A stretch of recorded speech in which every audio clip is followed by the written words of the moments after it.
What's up, everybody? I'm Morgan Crosbie. Welcome to Cars and Crosbie. As you can see, I have an awesome episode on our hands today. It's a beautiful day up here in Canada. It's what is it? It's I think the September 24th. We still have Corvettes coming in very strong. Right now, we had 5 already built for this month that are coming up, and so we have some exciting convertibles that we're going to be having coming off. I hope you guys enjoy this video. Stay tuned for more. All right, we just finished unwrapping this 3LT coupe in Arctic White. I've got Ricky here. He's a very busy man. He's got a couple of seconds to tell us some insights on what's going on at the lot in Bowling Green. Ricky, how's it going, man? Going great. Got second shift up and running. The lot's full. And that's not just the old lot. That's the new extended lot when they put in the paint booth a couple years ago. Long extended lot. It's all full of Corvettes. No way. Yes. That is amazing. Well, Ricky's a busy man. He's got a couple of more places to go. I really appreciate everything you do, Ricky. I know that it takes a lot more time and energy to come across the border to deliver these Corvettes to us. So I know that you're going above and beyond what the regular Jack Cooper driver is doing. And I can't tell you how much I appreciate this. Say hey to the other drivers that are coming to Canada, and safe driving out there. Give me a little chicken wing. Awesome. Thanks a lot, Ricky. So if you didn't hear that, Ricky was just talking about how the Bowling Green production plant right now has a full capacity lot. And it could mean a couple of different things. One of the things that I think it has to do with is the fact that there was a major recall that was done on Corvettes a couple of weeks ago. It had to do with that front frunk opening up. Now, they did an over-the-air update, but then there was also another update that had to be done at the dealerships. Sometimes when they have a recall come through, they make sure that they get it done at the facility so that it doesn't have to be done when you get your vehicle in. It's a bad experience to come in, see your vehicle, and immediately have a recall that needs to be done to it. So if they can get it done at the facility, it saves a lot of experience, impressions, and also just is a more efficient process. Now, the other reason why I'm speculating that I think that there's a lot more Corvettes at the facility is the fact that they've finally added on a second shift, and they've probably gotten into their groove. They have about 12 an hour being built. There's 186 a day, and that equates to about 940 a week. That is a remarkable amount of Corvettes. I'm so happy to see that. This one over here is VIN number 9300, and I already have 2 other Corvettes that were built that are already in the 10,000 VIN range. So with a lot more Corvettes being built, and then also having that little recall that needed to be done, I have a feeling that they will get it around to getting these Corvettes shipped out. But right now there's about 300 or 400 Corvettes that are at the BG facility. So without further ado, let's just take a quick little walk around on this. I'm going to unwrap it a little bit more. I'm going to show you all the little details on it, but this is my first look at a 2-tone interior with the suede inserts. Another little piece of information, this is batch number 131.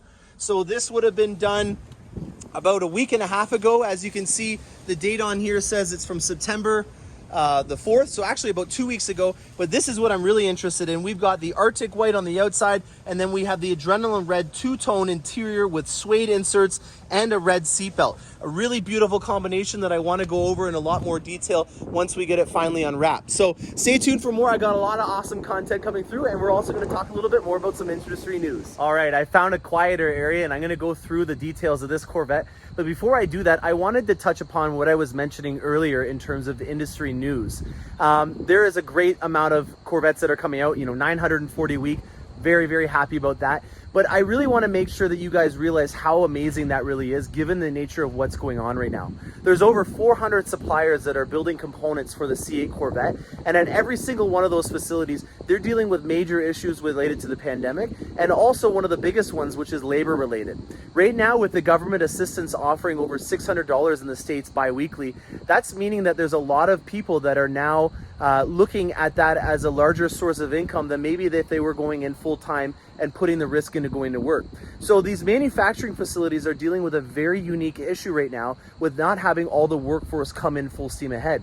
It's disappointing to announce this kind of stuff, as we want to think of everyone being unified and getting back to work to get this economy moving again. But unfortunately, because of these unique scenarios, there are major issues with labor and trying to get these components completed. So when you think about how this Corvette is built, they don't build a bunch of these parts and then have them sitting around in the factory. As Kai was mentioning mentioning in his NCM Bash presentation, the seats alone are an extremely expensive component, and to have a ton of different combinations sitting around for those is not a cost-effective solution. So when these Corvettes are built, they build them to spec. And what I mean by that is that when you have your order get accepted and it turns into a 3000 status, that's when all the suppliers individually get notified about each individual component that's related to this specific vehicle. So there may be a specific supplier that does not have maybe the red leather in right now, and so that might add to a constraint, and that's what's causing it. So that if maybe you were next at your dealership to have your Corvette ordered, you may have someone that's behind you get their Corvette order taken, and that's simply because they had the components and the parts readily available for them to be able to build the vehicle as soon as possible. It's not always as cut and dry as it sounds. I wish that it was the case that we could just have these constantly being built and that every single specification was ready to go. But given the nature of how unique you can make your vehicle, it makes a lot of sense at how hard it is to get each individual component ready to go for the dealership that exact day that they're going to be putting it together.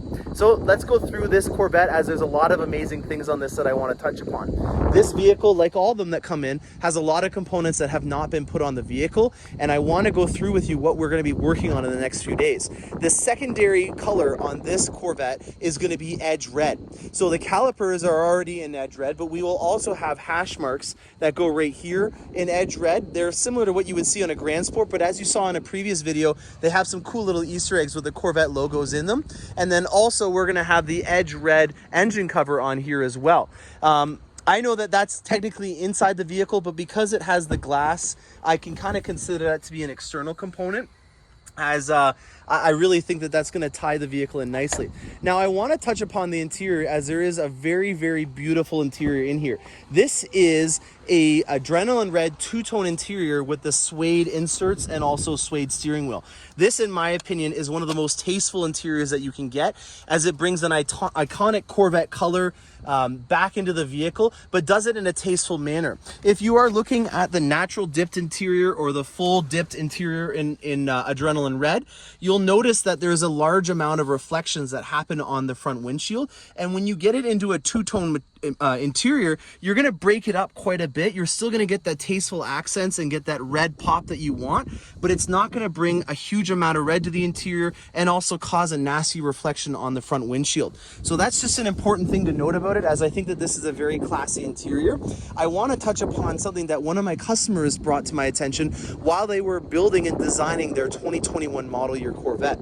When they were building it, they made the decision that they were going to go with that new red mist metallic color, and they were concerned that the adrenaline red would not coincide or pair well with the red mist metallic.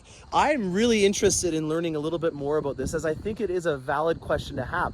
Do you guys think that having a red mist metallic exterior is going to go well with having an interior in adrenaline red? I really love to see a lot of different combinations out there. I want to be someone that you can rely if you're looking at making a decision on a color that is a client of mine for their order. And so if I can get some valuable input from you guys on what you guys think will be a cool interior option for the new red mist metallic, I would greatly appreciate that. So we're going to have the high wing go on this one as well. We've got the Trident spoke rims already getting shined up in the factory back there for detailing. We also have a ground effects kit in the carbon flash metallic going on this vehicle as well. So this is going to be a very heavily equipped Corvette. It also has two tops with it. So retail price on it, I'll just have the screen pause. Remember that this is in Canadian figures. And then also this is the VIN number down here, which is 9328. I mentioned earlier that we're already in the VIN 10,000s. That's amazing news. Keep it up, guys, down at the facility. I'm going to knock on wood that everything goes well. I hope you guys enjoyed this video. There's awesome updates coming along. I have 3 more Corvettes that are on their way right now from the facility. So hopefully we can shoot another video in the very near future and go over some new combinations that we haven't seen yet. Thanks a lot and happy motoring.